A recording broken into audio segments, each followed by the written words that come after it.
Kalau nggak pergi, mati gitu. Nakamura tuh juga awalnya nggak langsung berhasil ya. Betul. Mulai dari door to door, nggak Door to langsung door. yang di satu ruko yang besar gitu ya. Duitnya habis. Meminjam atau menjual emas, yang mas kawinnya itu dijual semua.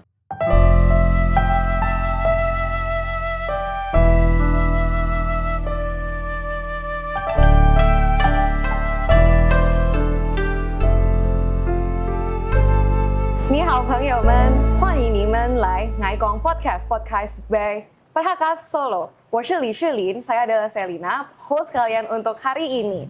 我们今天的客户是很特别的人，他是很有名人，在梭罗。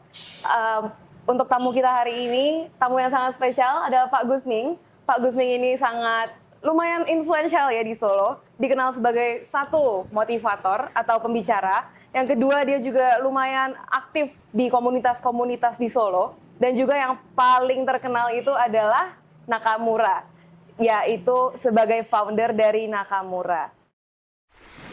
Sebelum kita mulai, kita boleh minum teh dulu ya supaya lebih santai. Apalagi sebagai orang HK, kita suka minum teh. Ya. Dan juga jangan lupa buat para penonton hari ini untuk like, comment, share, dan subscribe ke channel Perhakas Solo Official. Boleh diminum dulu? Oke. Oke, Pak Gusming atau Ya. Papa sebenarnya ya Pak? Papa aja. Iya, Papa aja. Pak, Selin tuh merasa kalau keluarga kita itu bisa dibilang cukup mengenal budaya China. Karena Selin sendiri merasa teman-teman itu tidak terlalu tahu asal-muasal mereka, bahkan mereka tidak tahu suku mereka tuh apa. Sedangkan kita dari kecil itu sudah dikenalkan bahwa kita adalah orang Hakka. Nah, mungkin boleh dikenalkan, menurut Papa, kenapa kita bisa paham tentang asal-muasal dan kita itu tumbuh di keluarga Hakka yang seperti apa sih? Ya, gini Selin. Sebetulnya dari kecil, Papa ini juga tidak sadar kalau Papa ini Hakka. Oke. Pokoknya saya lebih sadar bahwa saya ini orang Indonesia dan saya lebih Jawa nih, karena saya bisa bahasa Jawa. Okay. Saya tidak bisa bahasa Kek, bahasa Mandarin itu tidak bisa sama sekali. Oke. Jadi Papa taunya kalau Papa Hakka itu karena Kungku, ya, jadi papahnya kakeknya Selin itu bilang bahwa dia berasal dari Meixian sana, ya, dari China, asli dari sana. Dia itu kesulitan ekonomi, kesulitan nggak bisa makan, sehingga dia harus pergi dari desanya untuk mencari sesuap nasi. Kalau nggak pergi, mati gitu ya. Yeah. Nah, akhirnya sampailah, perjalanannya panjang sekali, sampailah ke desa kecil namanya Sambirejo di Sragen. Okay. Nah, disitulah dia melahirkan si papa saya, ya, Kung Selin. Jadi Kung Dae Selin itu yang berasal dari Congko. Nah, Kung Daemu atau Kung Kungku.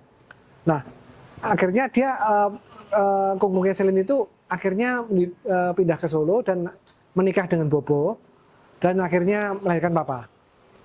Nah, disitulah papa dilatih juga.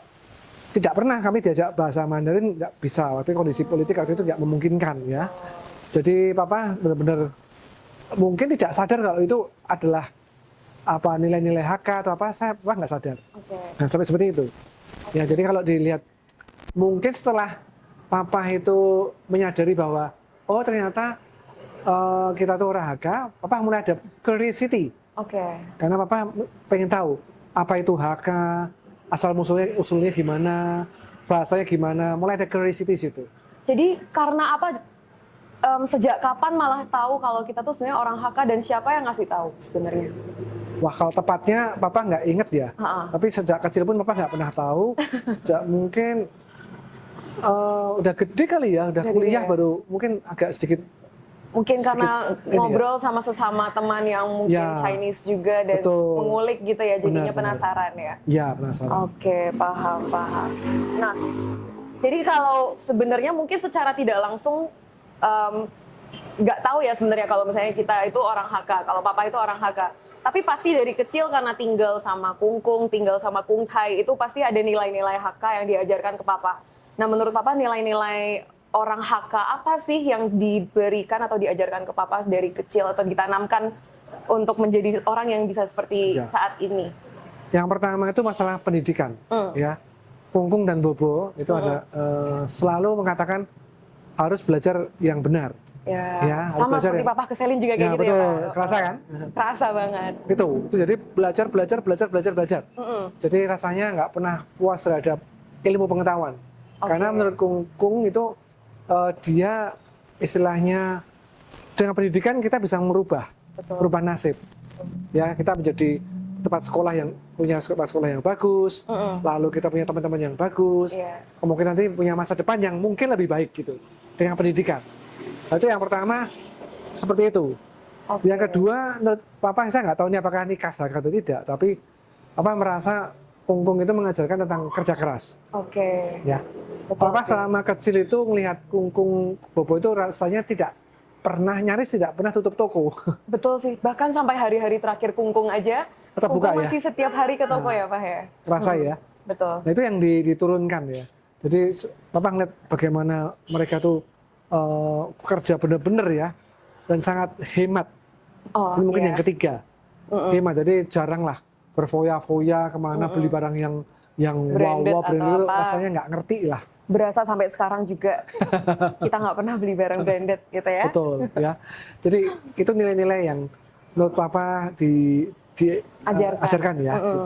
Hasilnya kerasa nggak itu waktu di kecil juga terasa di Sama, rumah? dari kecil juga dari papa dan mama selalu mengutamakan pendidikan.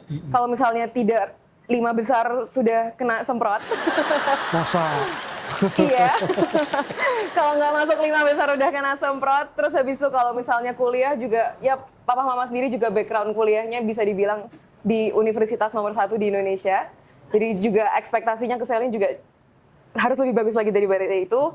Dan juga ya untungnya Selin dan Jason, adik Selin juga bisa mencapai pendidikan yang ya paling nggak tidak mengecewakan lagi.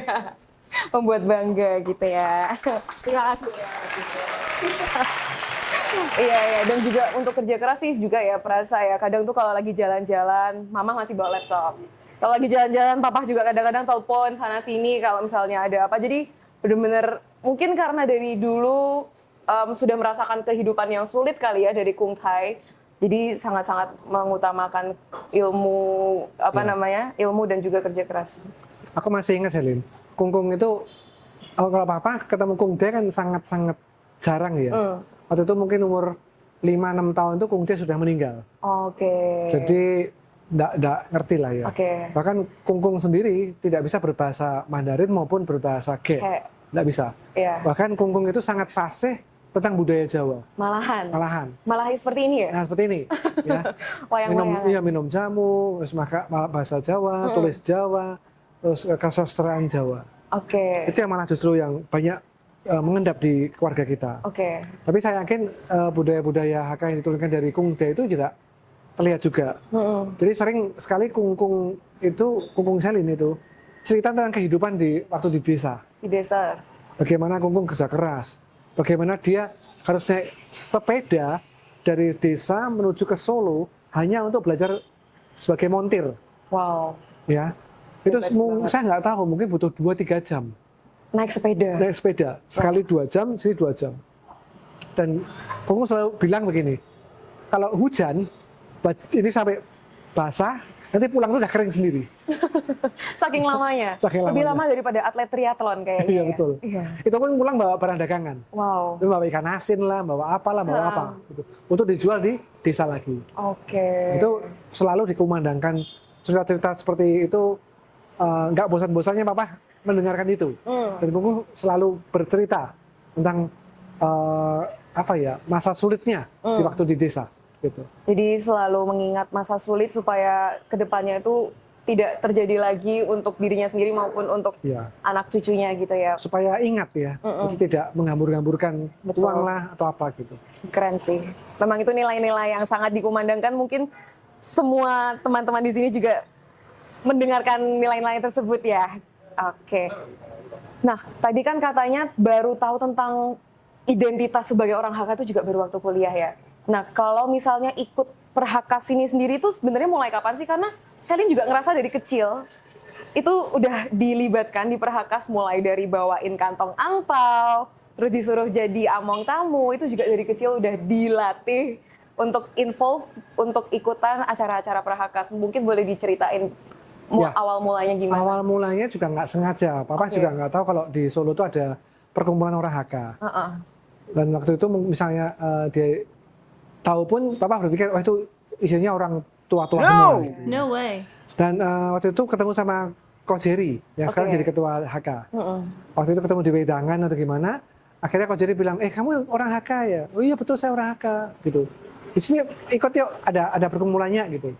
Aku Papa pikir ngapain ikut ya? Rasanya kok nggak penting banget gitu kan? Heeh. Udah nggak apa-apa, kamu ikut aja nanti bantu-bantu apa gitu loh. Karena Papa juga penasaran nih, Iya. di situ ada apa sih gitu loh. Ya akhirnya Papa nyemplung aja. Sesimpel itu. Iseng tahun ya jadi? Iseng, ya. Sekitar mungkin tahun 2006 mungkin ya. Heeh. Mungkin saya masih kelas SD mungkin ya, atau TK mungkin ya. Nah, Oh. mungkin ya. Mulai itu mulai Papa nyemplung di situ. I Tapi masih see. kita cuman apa ya, istilahnya diam, Sesi bantu-bantu bantu-bantu. aja, sesi bantu-bantu. Oke. Gitu. Nah, awalnya kan sesi bantu-bantu nih. Iya. Tapi lama-kelamaan tuh Selin inget kayaknya kok papa mama tuh hampir setiap minggu ke HK, ke kantor HK ikut rapat, Iya. atau sebulan sekali, atau mungkin beberapa bulan sekali itu juga ada event-event HK, bahkan jadi sibuk gitu ya. Di tengah kesibukan papa sebagai businessman sendiri juga sibuk mengurus HK gitu. Nah itu apa yang membuat papa mau sibuk di HK, menjadi terlibat di HK, dan apa sih harapannya gitu sebenarnya Iya. dari situ? Jadi HK ini kan merupakan akar ya, akar rumput dari budaya mungkin keluarganya Papa juga ya, Bang Iya. Selin. Jadi mengenal akar itu adalah penting, mengenal leluhur adalah penting. Kalau kita tidak mengenal akar, bagaimana batang dan daun dan buah itu bisa tumbuh? Wah, hebat banget. Nah. Kalau kita tidak mengenal akar, bagaimana Batang, batang, pohon, pohon, ranting, ranting, dan daun dan buah ya, daun dan bisa buah tumbuh. itu bisa tumbuh. Ya, jadi kita Dalam nggak banget. boleh, Papa merasa nggak boleh meninggalkan akarnya Papa. Justru karena Papa curious, pengen tahu apa sih, nah Papa nyemplung di situ. I see. Walaupun di situ Papa nggak bisa bahasa HK, nggak bisa ngomong Mandarin gitu ya, kan. dikit-dikit gitu ya. Ya, paling tidak Papa membantu lah. Saya berbakti kepada leluhur, Leluhur. seperti itu. Betul, betul. Emang dari dulu juga kita selalu diajarkan untuk ingat pada leluhur ya. Dari kecil juga kita masih sering ke makam. Iya. Kalau misalnya cengbeng pas lagi ada acara-acara sembayangan. Jadi Betul. emang dari kecil kita udah ditanamkan buat ingat sama leluhur gitu ya Pak ya. Keren sih, keren sih. Nah, kan udah lumayan lama ya di Perhakas, dari Selin umur mungkin TK atau SD sampai sekarang Selin sudah lulus kuliah dan juga udah bekerja gitu ya. Pengalaman apa sih yang sebenarnya paling berkesan selama mengurus atau menjadi pengurus di Perhakas ataupun terlibat di Perhakas? Pengalaman ya, sebenarnya banyak ya. Iya. Cuman yang Papa masih ingat itu dulu kita pernah mengadakan seminar ya, seminar motivasi. Itu kita cukup sukses. Kita bisa ngumpulkan sekitar 2.000 orang. Wow, 2.000 2.000 orang orang. tuh dari mana sampai mana itu? Waduh, itu Papa juga sampai lupa itu ya. Oke. Pokoknya banyak sekali. Ha-ha. Sehingga tuh waktu itu pernah mengundang Bapak Wali Kota. Oh wow. Waktu itu masih wali kotanya Pak Jokowi. Wah, pas Pak Jokowi masih jadi wali Iya, kota bahkan. itu cukup menggema. Waktu itu nama Perhakas cukup naik ya. Naik daun ya. Naik daun. Itu rencananya waktu itu memang untuk pengumpulan dana. I Ya. see. Itu akhirnya juga bisa mengumpulkan dan sambil memberikan manfaat kepada masyarakat, tidak hanya HK saja. Jadi HK itu waktu itu bukan kegiatan yang sifatnya eksklusif, tapi justru inklusif. Jadi kita berbagi ilmu pada Masyarakat. banyak, iya, Ya. masyarakat. Itu. Bahkan mungkin bukan hanya orang-orang Solo aja, Iya, bukan hanya orang-orang Tionghoa saja. betul. Jadi untuk semuanya gitu Iya, ya. betul. Jadi itu yang masih berkesan ya, walaupun sudah lama ya, sekitar tahun 2000 berapa saya lupa. 2000. Kalau Pak Jokowi 8 masih di gitu. Solo berarti ya udah lebih dari 15 tahun yang lalu Iya, mungkin ya. iya, betul seperti itu. Jadi itu yang paling berkesan ya. Iya, iya. Keren sih ya, bisa mengumpulkan 2.000 orang, bisa mengundang Pak Wali Kota, itu pasti acara yang effortnya juga cukup besar. Besar. Tapi hasilnya juga memuaskan ya. Sangat memuaskan. Sangat Karena waktu itu kami melihat semua teman-teman dari AK maupun yang muda-mudi maupun yang senior itu bersatu padu. Keren. Yang bersatu padu, jualan tiket, ngurusin di sana dan sebagainya. Mungkin teman-teman di sini dulu juga pernah kali ya. Pernah, Ingat pernah. acaranya itu ya. ikutan jualan-jualan dan batu-batu juga ya waktu itu ya. Asik banget. Oke, nah sebetulnya kan suku-suku orang Tionghoa di Solo tuh juga ada banyak ya. Mulai dari orang Fuqing, Teochew, Hakka, kemudian Hokkien dan lain-lain gitu ya. Nah sebetulnya menurut Papa sendiri identitas sebagai orang Hakka ini itu tuh seberapa pengaruh sih dalam kehidupan sehari-hari gitu? Sebetulnya bukan masalah identitas yang penting, tapi justru value itu yang jauh lebih penting. Identitas hanya sebagai semacam kayak memang itu given ya, given. Tapi value-nya yang perlu yang justru kita tunjukkan, kita amalkan. Kita nggak bisa bilang bahwa kita yang paling bagus, orang Hakka paling bagus, yang lain tidak. Tidak, itu nggak penting buat Bapak. Tapi yang paling penting adalah apa yang kita lakukan. Apa yang kita lakukan ini apakah menggambarkan Hakka atau tidak, itu tidak terlalu matters. Yang penting adalah ini bermanfaat untuk banyak orang. Ini value-nya tuh punya satu kemuliaan, punya satu hal yang baik untuk masyarakat, untuk diri sendiri, untuk keluarga lah. Itu yang penting. Terlepas dari kamu orang Hakka, orang Tionghoa, atau apapun. Jadi value-value yang sifatnya bisa universal. Itu yang jauh lebih bagus. Jadi intinya sebagai orang Hakka tuh juga mau membantu orang-orang lain, terus juga membangun komunitas dan lingkungan sekitar seperti itu ya. Ada itu kita sejak dulu kita kan ikut juga SBS Solo Bersama Selamanya. Oke. Di situ kita mengumpulkan dana bareng-bareng, lalu kita membungkusin sembako dan memberikan kepada orang-orang yang kurang mampu. Ya ada puluhan ribu orang yang diberikan. Itu bersama organisasi yang lain. Nah, ini sifat yang inklusif, kita ikut membantu untuk masyarakat yang kurang mampu. Pada saat dekat Lebaran itu ya. Oh, I see. Di situ juga. Selain waktu itu pernah kan ikut bungkus-bungkus juga kan? Kayaknya sih sering ya disuruh ikut bungkus-bungkus dan juga bagi-bagiin apa namanya sembako segala macam ya. Iya, seperti itu. Iya. Memang sih hal-hal seperti itu juga cukup membekas di pikiran Selin. Jadi kayak sehari-hari itu bukannya hidup untuk keluarga kita sendiri, tapi juga untuk masyarakat dan orang-orang sekitar gitu ya Pak ya. Betul. Keren sih. Oke, nah mungkin kita udah berbicara tentang Papa, Pak Gus Minging sebagai orang Hakka. Sekarang kita bisa mengulik lebih dalam lagi Pak Gus Minging atau Papa sebagai entrepreneur ini ya, sebagai founder dari Nakamura. Nah, menurut Papa ada nggak sih hubungan antara tadi ajaran yang value-value yang Papa dapetin tadi dari Kungkung atau Kungkai yang sangat hardworking gitu, sampai dengan bikin suatu bisnis yang bergerak di bidang wellness atau refleksi gitu. Kayak ada cerita khusus nggak sih di balik perjalanan ini? Keterkaitannya pasti ada. Kita sampai saat ini begini karena pasti adalah hasil penderitaan juga dari Kungkung, Kungdai dan leluhur-leluhur sebelumnya. Betul. Kita nggak bisa terus jumawa atau kita harus bangga karena ini semata-mata perjuangan Papa saja. Ya, jadi tentu saja mereka juga tetap ada dalam diri Papa juga. Terutama cerita-cerita mereka, semangat mereka. Mereka tidak pernah menyerah gitu ya.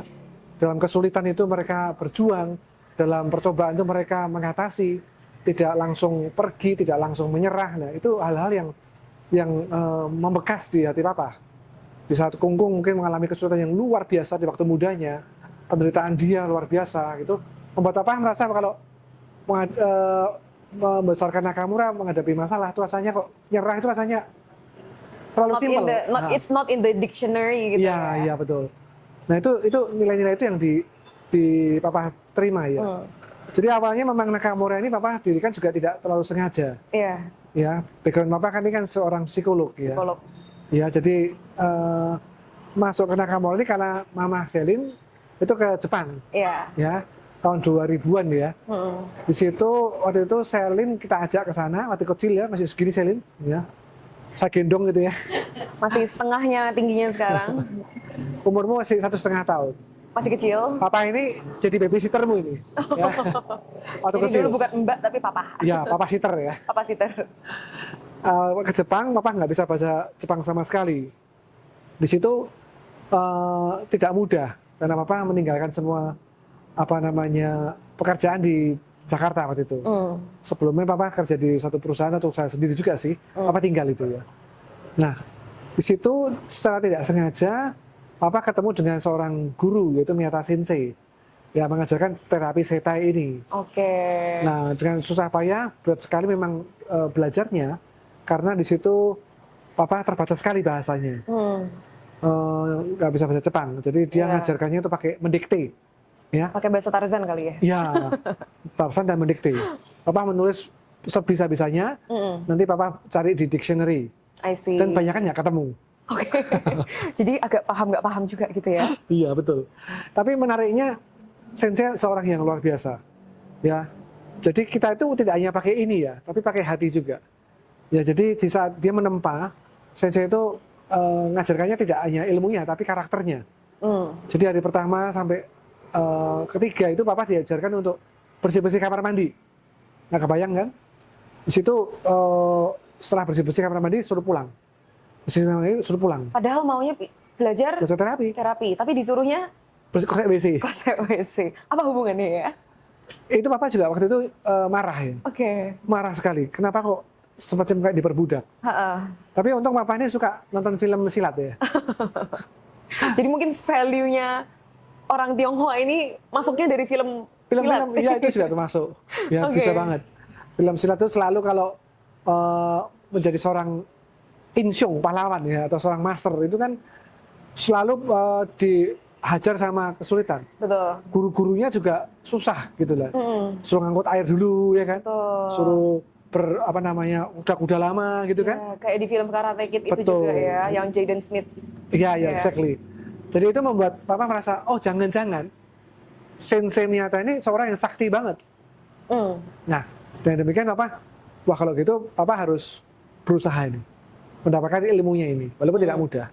Walaupun hari keempat waktu itu Papa sempat mundurkan diri karena nggak tahan. Oh. Ya karena berat ya.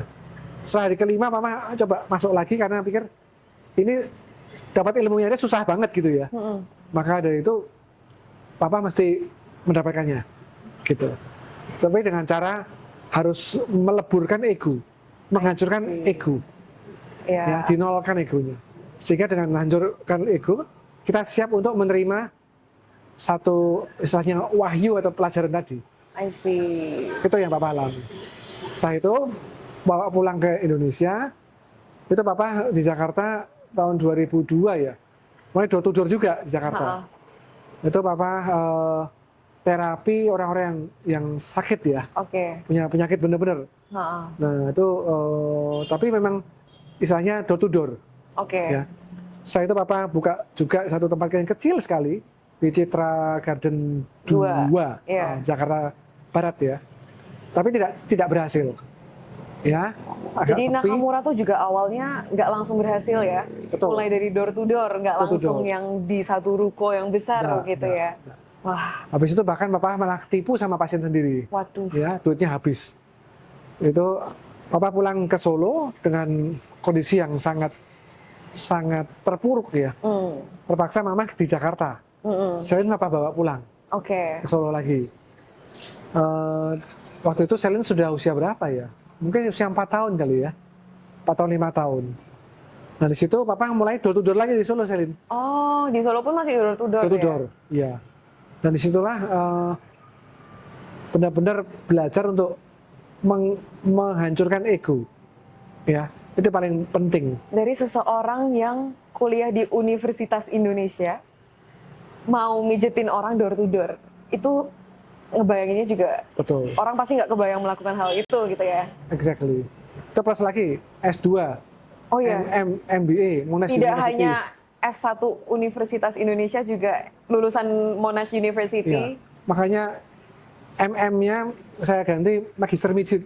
Magister Mijit. Bukan Magister Manajemen tapi Magister Mijit, bener juga ya. Iya. Mungkin bisa tuh dibuat kayak title baru. Title baru. Itu juga Papa itu door to door ya. Nah ini yang Papa kagum dari Kungkung dan Bobo. Dia tidak malu anaknya melakukan itu. Jadi kesederhanaan itu sungguh-sungguh Papa rasakan. Ya. Itu benar-benar Dukungan yang luar biasa. value orang-orang Tionghoa juga ya. Iya. Kesederhanaan, kerja Betul. keras, tidak ada yang namanya malu bekerja, apapun itu pekerjaannya. Ya. Jadi memang kita harus bersakit-sakit dahulu ya. Ya bersenang-senang itu kemudian. Ini bukan bersenang-senang terus ya.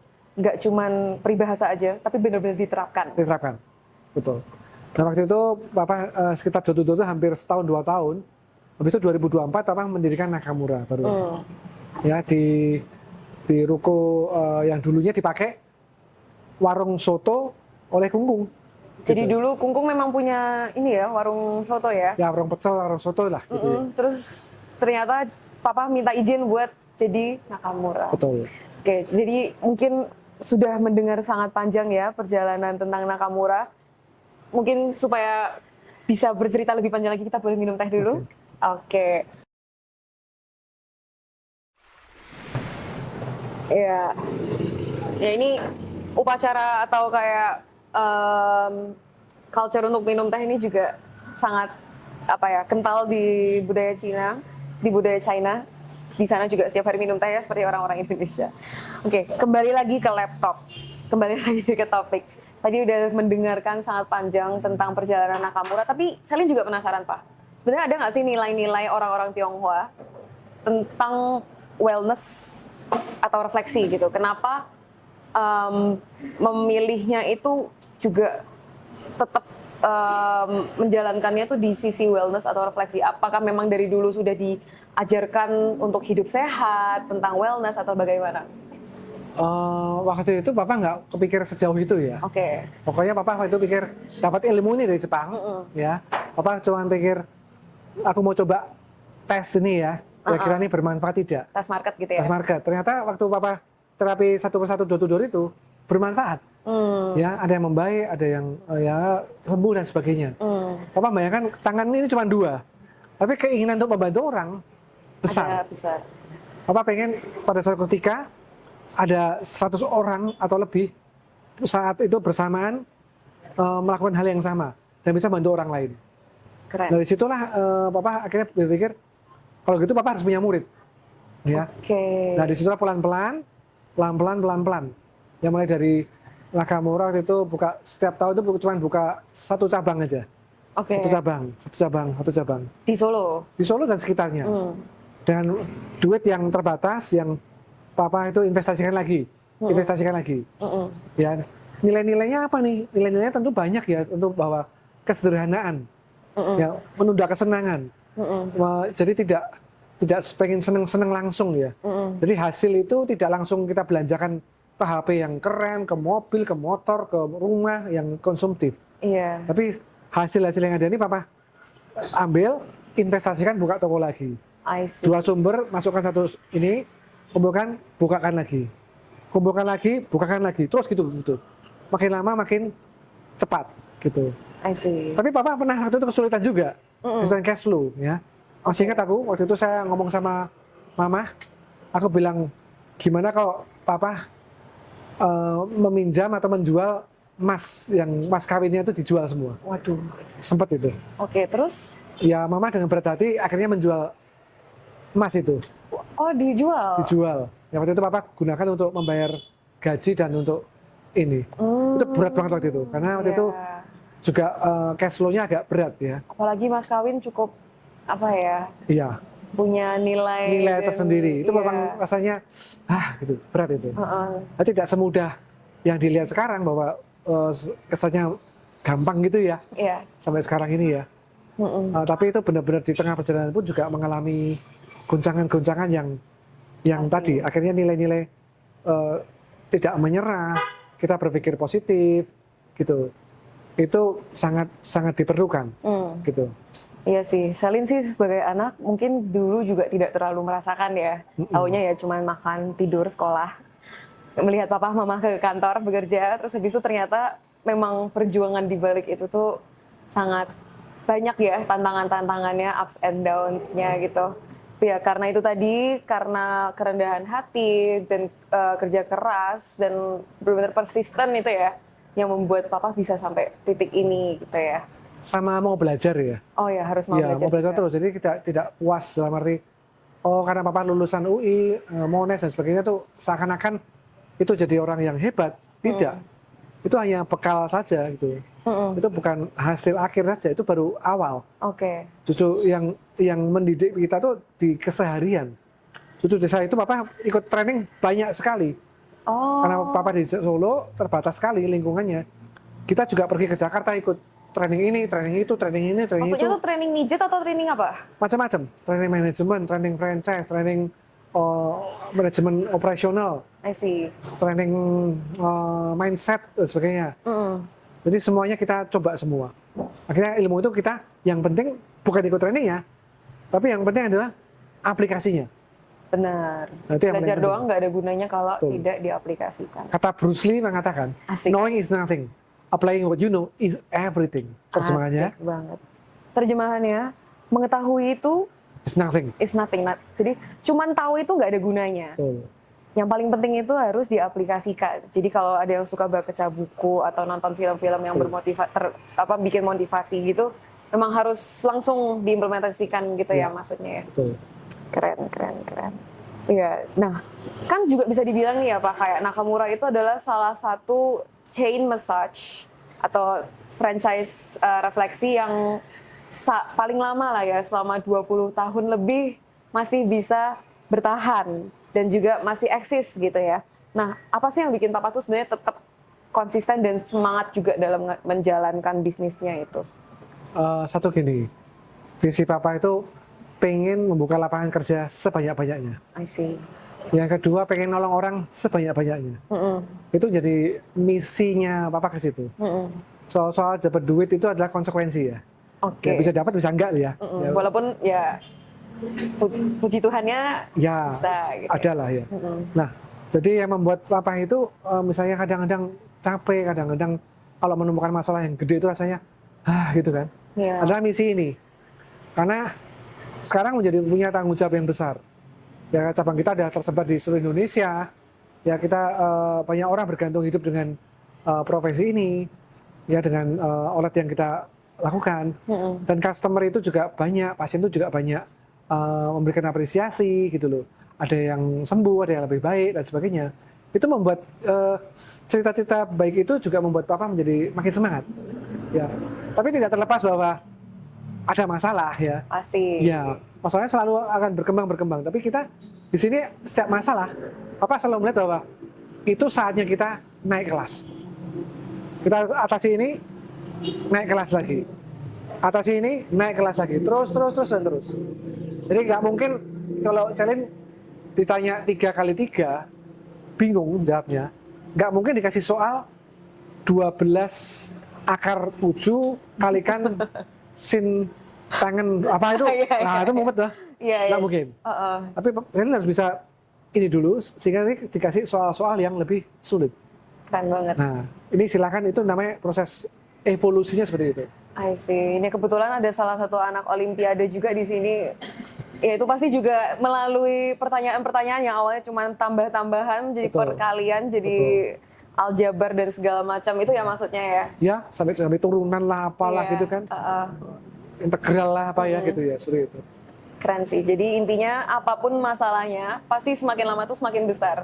Jadi nggak boleh langsung back out atau langsung give up gitu ya. Harus semua dijalani supaya bisa level up lagi.